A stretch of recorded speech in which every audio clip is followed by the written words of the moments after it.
മന്ത്രി കെ.ബി. ഗണേഷ് കുമാറിനെതിരായ ആരോപണത്തിൽ പരാതിയുമായി ഇനി മുന്നോട്ട് പോകുന്നില്ല എന്നാണ് ഭാര്യ ബിന്ദു മേനോൻ പറയുന്നത്. തന്റെ കയ്യിൽ എല്ലാ തെളിവുകളുമുണ്ട്. മാധ്യമങ്ങളോട് പ്രതികരിച്ചത് ഗണേഷിന്റെ ആദ്യ പ്രതികരണത്തെ തുടർന്നാണ്. ഭ്രാന്തുള്ളവരാണോ 112ലേക്ക് വിളിക്കുന്നത് എന്നും ബിന്ദു മേനോൻ ന്യൂസ് മലയാളത്തോട് പറഞ്ഞു. ആ വാക്കുകളിലേക്ക്. കേരളത്തിൽ വട്ടുള്ളവരാണോ ആ നമ്പറിലേക്ക് വിളിക്കുന്നത്? ഒരു ഡിസ്ട്രസ് ആയ ഒരു ലേഡി ആ നമ്പറിലേക്ക് പിന്നെന്തിനാ പോലീസ് ആ നമ്പർ വെച്ചിരിക്കുന്നത്? മിനിസ്റ്ററുടെ ഭാര്യയായ ഞാൻ, ഇതാണ് അവസ്ഥ എന്ന് വെച്ചാൽ കേരളത്തിലെ സാധാരണ സ്ത്രീകൾ എങ്ങനെ ജീവിക്കുന്നത്? ശ്രീലേഖ ആരാണ്? Sreelekha is my brothers wife.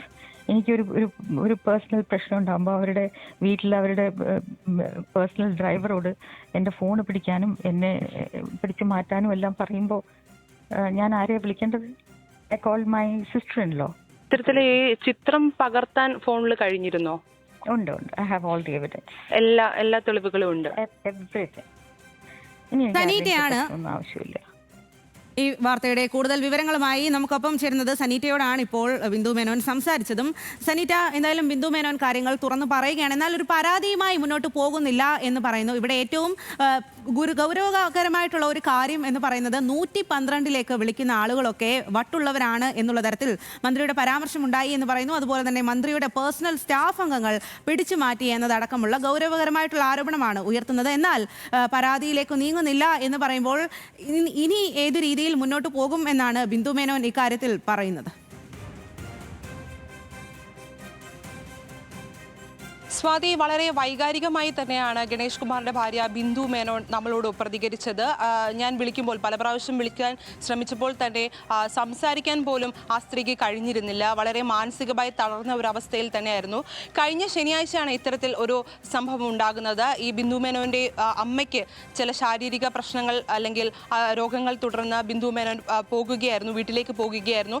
തുടർന്ന് തിരിച്ച് വീട്ടിലെത്തിയപ്പോഴാണ് ഇത്തരത്തിൽ മന്ത്രി മറ്റൊരു സ്ത്രീയുമായി കാണാൻ പാടില്ലാത്ത സാഹചര്യത്തിൽ അല്ലെങ്കിൽ അവർക്ക് വേദന ഉണ്ടാക്കുന്ന സാഹചര്യത്തിൽ അത്തരത്തിൽ അവർക്കൊരു കാഴ്ച കാണേണ്ടി വന്നത്.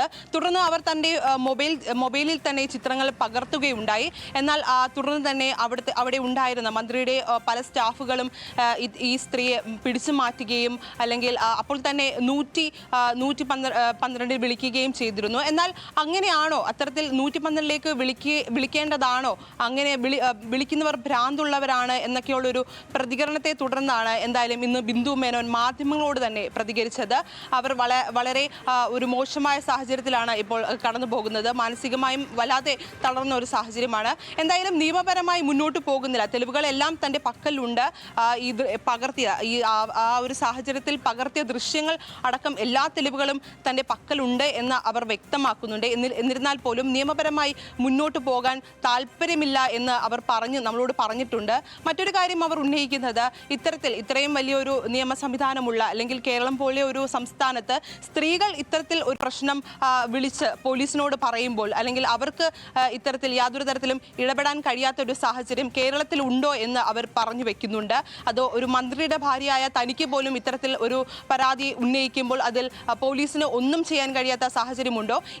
ഈ കൃത്യം നടന്ന അല്ലെങ്കിൽ ഇങ്ങനൊരു സംഭവം നടന്ന സമയത്ത് തന്നെ ഇവർ പോലീസിനെ വിളിച്ചിരുന്നു. പോലീസ് വീട്ടിൽ എത്തുകയും എന്നാൽ മന്ത്രിയുടെ വീടായതിനാൽ അല്ലെങ്കിൽ അങ്ങനെ ഒരു സാഹചര്യമായതിനാൽ പോലീസിന് ഉള്ളിലേക്ക് കയറാൻ സാധിക്കില്ല എന്ന് പോലീസിന്റെ ഭാഗത്ത് നിന്ന് വ്യക്തമായി പറഞ്ഞു എന്ന് നമ്മളോട് ബിന്ദു പറയുന്നുണ്ട്. എല്ലാ തരത്തിലും മാനസികമായി അവർ തകർന്ന ഒരു സാഹചര്യമാണ് ഉള്ളത്. നിയമപരമായി മുന്നോട്ട് പോകുന്നില്ല. തൻ്റെ അമ്മയും സഹോദരിയും അടക്കമുള്ള ഒരു കുഞ്ഞ് കുടുംബമാണ് അവരുടേത്. ഇനി എന്തായാലും മുന്നോട്ട് പോകാൻ താല്പര്യപ്പെടുന്നില്ല എന്നൊക്കെ അവർ പറഞ്ഞു വെക്കുന്നുണ്ട്. എന്തായാലും ഈ ഒരു സാഹചര്യത്തിൽ, ഈ തെരഞ്ഞെടുപ്പ് സാഹചര്യത്തിലേക്ക് വളരെ പ്രതിരോധത്തിൽ ഈ മന്ത്രിസഭയ്ക്ക് അല്ലെങ്കിൽ സർക്കാർ വലിയ പ്രതിരോധത്തിലാക്കുന്ന സാഹചര്യം തന്നെയാണ് ഉള്ളത്. ഈ പ്രതിപക്ഷ നേതാക്കൾ ഉൾപ്പെടെയുള്ളവർ എല്ലാവരും രംഗത്തെത്തിയിട്ടുണ്ട്. നേതാക്കൾ ഉന്നയിക്കുന്നത് രാഹുൽ മാങ്കൂട്ടത്തിന്റെ വിഷയവുമായി ബന്ധപ്പെട്ട് സംസാരിക്കുന്നുണ്ട്. എന്താണ്